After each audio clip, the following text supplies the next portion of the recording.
जब आप कोई भी मूवी देख रहे हो या फिर कोई सीरीज़ देख रहे हो, तो आपका जो मेन कैरेक्टर है, वो कोई गलत कदम उठाने वाला है। एज़ अ ऑडियंस जो कि आप स्क्रीन के बाहर से देख रहे हो, आपको पता है कि वो एक गलत कदम उठाने वाला है। पीछे विलेन खड़ा है और उसको पीछे से गोली मार देगा। लेकिन आप उसको बता नहीं सकते हो। लेकिन अगर आप उसको बता पाते, तो पूरा का पूरा स्टोरी लाइन चेंज हो जाता। इसे ही बोलते हैं थर्ड पॉइंट ऑफ व्यू। जब आप अपनी लाइफ़ को किसी दूसरे की नज़रों से देखोगे ना, तो आपका लाइफ़ ना पूरा चेंज हो सकता है।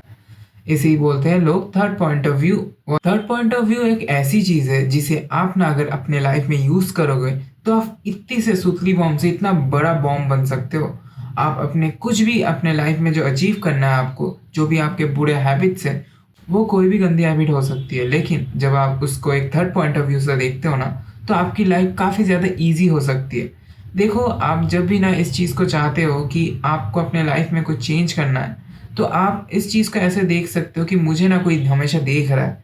मैं एक मूवी के अंदर हूँ, जो कि मैं एक मेन कैरेक्टर हूँ और मुझे सारे लोग देख रहे हैं और उनको क्या सोचने को मिलेगा। तो आज मैं आपको इसी थर्ड पॉइंट ऑफ व्यू के बारे में बताने वाला हूँ, जिससे आप अगर अपने लाइफ में यूज़ करोगे, तो आप अपनी कुछ भी चीज़ को चेंज कर सकते हो। आप अपने लाइफ को बहुत ही ज़्यादा गंदे तरीके से इम्प्रूव कर सकते हो। बोलूँ तो आपके लाइफ में ना एक सोलो लेवलिंग टाइप की ना इम्प्रूवमेंट होने वाली है, जहाँ से आप लेवल 1 से डायरेक्ट लेवल 1000 तक चले जा सकते हो, जस्ट बिकॉज़ आप अगर इस कॉन्सेप्ट को अच्छे से समझ पाओ, जिसका नाम है थर्ड पॉइंट ऑफ व्यू। तो इसे समझाने के लिए ना मैं आपको 5 पॉइंट बताने वाला हूँ। फर्स्ट पॉइंट है कि जब आप थर्ड पॉइंट ऑफ व्यू से अपनी लाइफ को देखते हो, तो फर्स्ट ऑफ ऑल आपके अंदर जो थॉट्स आते हैं ना, उसका आप विक्टिम नहीं बनते हो, आप उसका निर्धारित बन जाते हो। आपको ऐसा लगने लगता है कि आपके लाइफ में आपके पास चॉइसेस है, आप अपने थॉट्स के गुलाम नहीं हो। देखो, आप जब कोई मूवी देखते हो ना, तो कितना भी गंदा फेज़ में हो ना क्यों ना कैरेक्टर, आपका जो मेन कैरेक्टर है, कितना भी गंदा फेज़ के अंदर क्यों ना हो, आपको ऐसा लगता है कि अपना जो मेन कैरेक्टर है, वो बहुत ज़्यादा मेहनत करेगा, उसके बाद इस चीज़ से निकलेगा और हमको एक हैप्पी एंडिंग देखने को मिलेगा। यही चीज़ आपका ब्रेन अपने आप को ट्रिक कर लेता है, जब आप अपने आप को third person point of view से देखते हो। जब आप अपने आप को देखोगे ना कि आप अपने कंप्यूटर स्क्रीन में कुछ देख के अपने हाथों से कुछ कर रहे हो, तो आपको ऐसा फ़ील आएगा कि मैं क्या कर रहा हूँ? मेरे जैसे और हज़ारों लोग तो सेम चीज़ कर रहे हैं, सेम टाइम पे सेम चीज़ों के साथ गेम खेल रहे हैं। उनका भी गला खराब हो रहा है, उनका भी सिर दर्द कर रहा है, बट मुझे कुछ मिल ही नहीं रहा है इस चीज़ से। लेकिन मैं अपना लाइफ़ को और अपने टाइम को खराब तो करते ही जा रहा हूँ। इस चीज़ को अगर आप देखोगे ना, तो ये बहुत ज़्यादा सुपर पावर है। जब भी आप स्मोकिंग करने वाले होते हो, तो आपको ऐसा लगने लगता है कि मेरे को जब कोई देख रहा है एक मूवी से, तो उसको उसको क्या लग रहा होगा कि मैं बहुत ज़्यादा लूज़र इंसान हूँ, मेरे लाइफ़ के अंदर कोई पर्पस नहीं है। ये जो थॉट्स है ना, ये आपके अंदर चुभती रहती है, जिससे आपको ना एक अंदर से आग आती है, जिससे आपको धीरे-धीरे इन हैबिट से घिन आने लगती है। बात करते हैं सेकंड पॉइंट की तरफ। सेकंड पॉइंट है कि सोचो आप एक बाइक से कहीं जा रहे हो और कोई रैंडम इंसान आपको आके धक्का मार देता है, गाड़ी से। तो आप जब उतरोगे, तो फर्स्ट रिएक्शन आपका क्या होगा? कि आप चिल्लाओगे ना, उसको गाली-वाली दे दोगे। लेकिन जब आप उसको गाली दोगे, तो आपके हाथों से ना पूरा कंट्रोल उसके हाथों में चला जाएगा, क्योंकि आपको पता नहीं था कि हेलमेट के नीचे एक लड़की थी। लेकिन आपने जब गाली दे दिया, पूरे जो लोग हैं आस-पास के, आपको ही बुरा बोलेंगे कि तुम एक लड़की को कैसे गाली दे सकते हो, वो भी सड़क के अंदर। आपको लड़की आपके ऊपर केस कर सकती है, आपके ऊपर बहुत सारे चार्जेस लगा सकती है और पूरा सोसाइटी भी उस लड़की का फेस लेगा, बिकॉज़ वो लड़की है। सेकंड ऑफ ऑल, आप गाली दे चुके हो उस आदमी को। तो आपको अगर मैं ये बताऊँ कि जब आप अपने आप को उस सिचुएशन में थर्ड पॉइंट ऑफ व्यू से अपने आप को देखोगे, तो आप अपने जो इमोशंस है उसको उसको टोटली कंट्रोल कर सकते हो।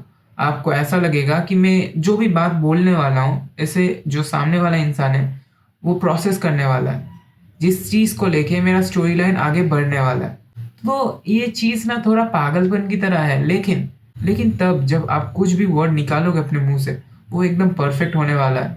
जिससे वो लड़की या फिर कोई भी इंसान जिसके साथ आपको बहुत ही ज़्यादा लाइक एंगर का इश्यू हो रखा है, वो समझ पाएगा और वो चीज़ ना एस्केलेट नहीं होगी और वहीं पे ख़त्म हो जाएगी। लेकिन अगर आप इमोशंस के ऊपर काम करोगे और अपने थर्ड पॉइंट ऑफ व्यू को बिल्कुल भी नज़रअंदाज कर दोगे, तो आपका जो लाइफ़ है, गटर में चला जाएगा।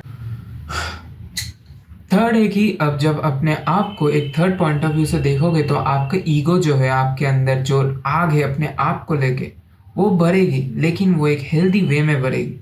आप अपने आप को ऐसा देखोगे कि मैं एक अच्छे-अच्छे चीज़ों के ऊपर अपने टाइम को जो है इन्वेस्ट करूँगा। अपने आप को एक अच्छे सेल्फ इम्प्रूवमेंट की जर्नी पे लाऊँगा, जिससे मेरे लाइफ़ के अंदर जो भी मेरे पास टाइम है, उसके अंदर मैं अच्छे प्रोडक्टिव काम करूँगा। और इस चीज़ से होगा ये कि आपके अंदर जो ईगो वाली लाइन है, जो पतली सी एक विज़िबल लाइन है, वो और भी ज़्यादा क्लियर होते रहेगी और आपको पता लगने लगेगा कि मैं इस चीज़ को ना अपने ईगो की वज़ह से नहीं कर पा रहा हूँ। कभी-कभार ना आप जब अपने पेरेंट्स से लड़ जाते हो, आप जब किसी भी अपने प्यारे इंसान से लड़ जाते हो, तो आपको कहीं न कहीं पता होता है कि मैं इस चीज़ से गलत हूँ या फिर मैं गलत हूँ इस टॉपिक के अंदर। लेकिन आपका ईगो जो होता है, वो इतना बड़ा होता है कि आप उस चीज़ को मानने के लिए रेडी ही नहीं होते हो कि आप भी गलत हो सकते हो। लेकिन जब आप अपनी लाइफ़ को एक थर्ड पॉइंट ऑफ व्यू से देखोगे, तो आपको ये बहुत ज़्यादा क्लियर हो जाएगा कि हाँ, मैं गलत हूँ, मुझे सॉरी माँग लेना चाहिए। बिकॉज़ तब आपको ऐसा लगने लगेगा कि ये सब टाइम वेस्ट है और मुझे अच्छा कुछ करना है। बिकॉज़ मेरी लाइफ़ भी एक मूवी की तरह है और बहुत ही छोटी लाइफ़ है। जो आप स्टेज के ऊपर उठने वाले हो, लाखों लोग आपको देख रहे हैं और आपके हाथ में ना एक स्क्रिप्ट है जो कि आपने कभी पढ़ा नहीं है। तो जब आप उस स्क्रिप्ट को देखते हो और आप जब एक-एक लाइन को पढ़ते हो, तो आपको ऐसा समझ में आता है, मैं इस लाइन्स को बोल नहीं पाऊँगा सबके सामने और आपको पसीने आते हैं यहाँ से और आप एंग्ज़ायटी से भरे पड़े हो। आपका दिल के अंदर जो धड़कन है, वो बहुत ज़्यादा दब-दब, दब-दब, दब-दब किए जा रहा है। लेकिन तभी आप अपने आप को ये बोलते हो कि मैं तो ये इंसान हूँ ही नहीं। मैं अपने आप को एक थर्ड पॉइंट ऑफ व्यू से देखूँगा। तब आपको ऐसा पता लगता है कि मैं जाऊँगा, जस्ट ये 4 लाइन है, इसको मैं देखूँगा, रट के बोल के आ जाऊँगा। अब अपने आप को जब आप ऐसे देखोगे, तो आप ईज़िली स्टेज पे उठोगे, ईज़िली जाओगे और अपने आप से वो लाइन बोलोगे और आ जाओगे। लेकिन अगर आप इस चीज़ को ही ढूँढ के बैठे रहोगे कि मैं इस लाइन को याद ही नहीं कर पा रहा हूँ, एंग्ज़ायटी हो रही है, क्या कहेंगे, लोग क्या कहेंगे, लोग मुझे देखेंगे तो क्या बोलेंगे? तो आप तो हार गए ना वहीं पे। आपका मूवी तो वहीं पे खत्म हो गया। तो इस चीज़ से ना थर्ड पॉइंट ऑफ व्यू बहुत ज़्यादा पावरफुल है। कहीं भी अगर आप ऐसे सिचुएशन में फँस चुके हो कि आप निकल ही नहीं सकते हो इस चीज़ से।